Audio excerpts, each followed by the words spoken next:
Episode 102।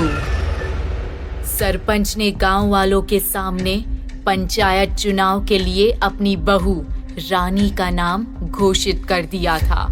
Baldev के देखते ही देखते सरपंच ने पंचायत ऑफिस के बाहर जुटी भीड़ को तितर बितर कर दिया था। वहीं सोनिया ने गांव की मास्टरनी प्रीति की मदद से फुलवा के बारे में पता लगा लिया था, पर जब वो फुलवा ने उसे देखा वो सोनिया से बच के भाग निकली। भजनलाल ने महंगी जमीन बेचकर सारा पैसा सरपंची चुनाव में लगा के बलदेव को जीतने का रास्ता दिखाया। चकिया गांव में एक नई सुबह हो चुकी थी।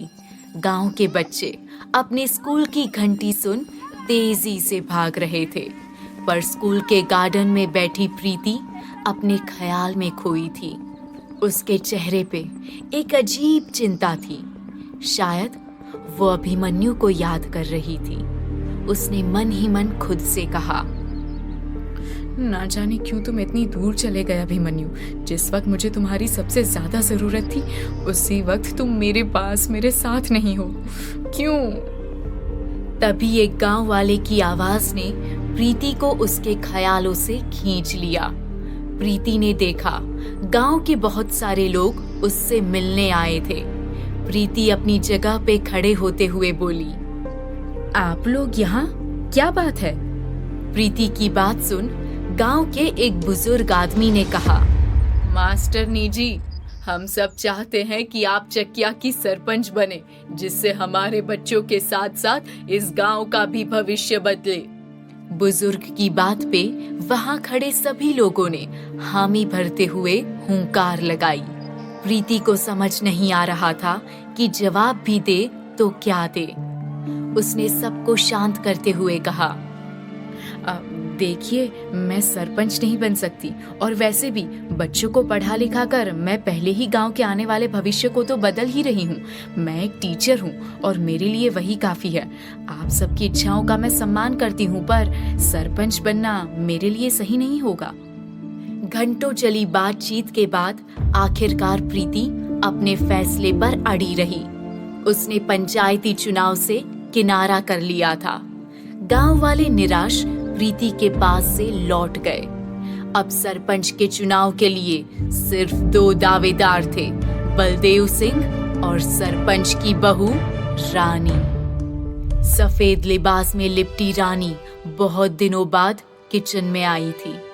अपने पति कुलदीप के मरने पर भी रानी की आंखें तक नम नहीं पड़ी, पर उसने खुद को एक कमरे में बंद कर लिया था।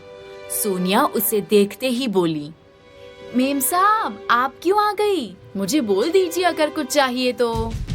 एक गंभीर स्वर में रानी बोली, तुम अपना काम करो, मुझे जो चाहिए वो मैं ले लूंगी।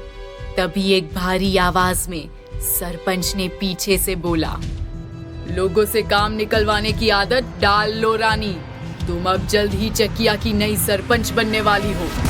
रानी ने बड़े ध्यान से पहले सरपंच जी की बात सुनी और फिर गुस्से में पलट के उन्हें घूरते हुए बोली, अपने बदले की आग बुझाने के लिए मेरा सहारा मत लीजिए बाबूजी। ये बोलते ही रानी बिलख पड़ी और अपने आंसू छुपाते हुए वो किचन से भाग निकली। सरपंच भी वहां से चुपचाप निकल गया, पर किनारे खड़ी सोनिया सब कुछ बड़े ध्यान से देख और सुन रही थी। उसे माजरा कुछ तो अजीब लग रहा था। आखिर किससे बदला लेने की बात कर रही थी रानी? ऐसे कौन से राज जानती थी वो? क्या वो सरपंच नहीं बनना चाहती थी? ऐसे बहुत से सवाल सोनिया के दिमाग में घूमने लगे थे। तभी सोनिया का फोन बजने लगा।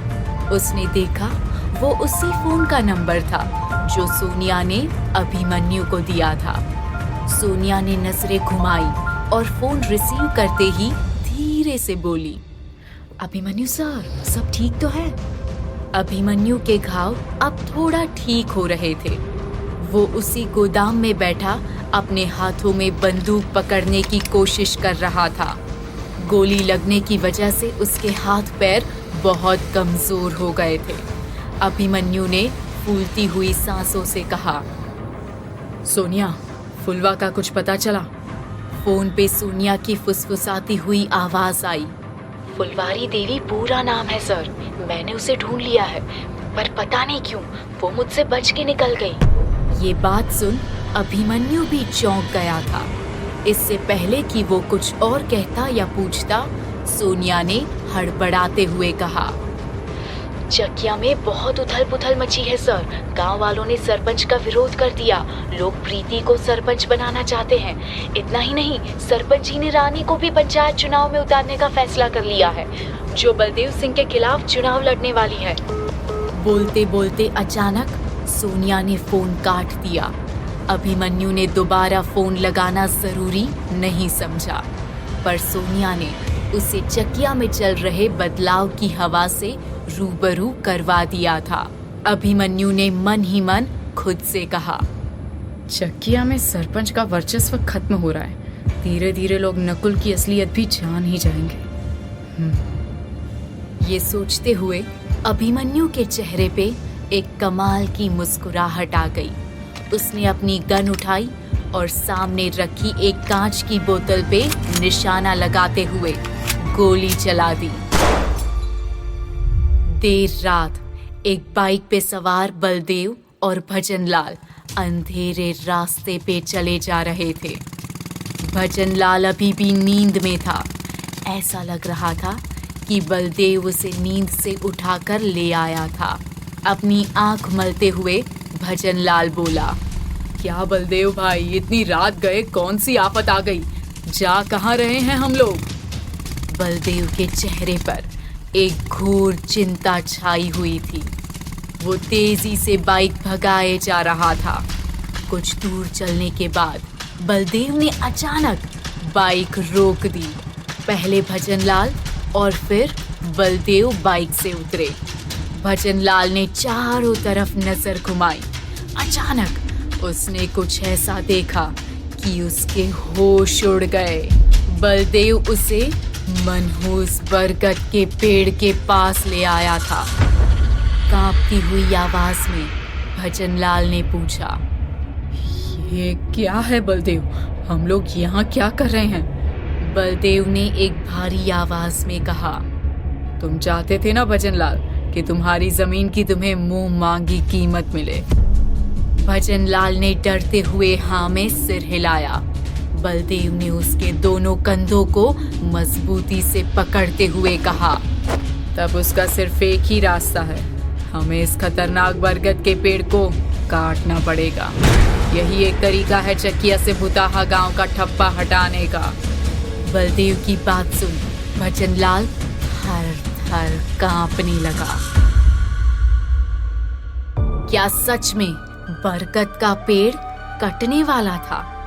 कहीं सच में तो डायन का प्रभाव चकिया गांव से खत्म तो नहीं हो गया, या लौट के आएगी चकिया की डायन? जानेंगे खौफनाक कहानी चकिया की डायन के अगले एपिसोड में।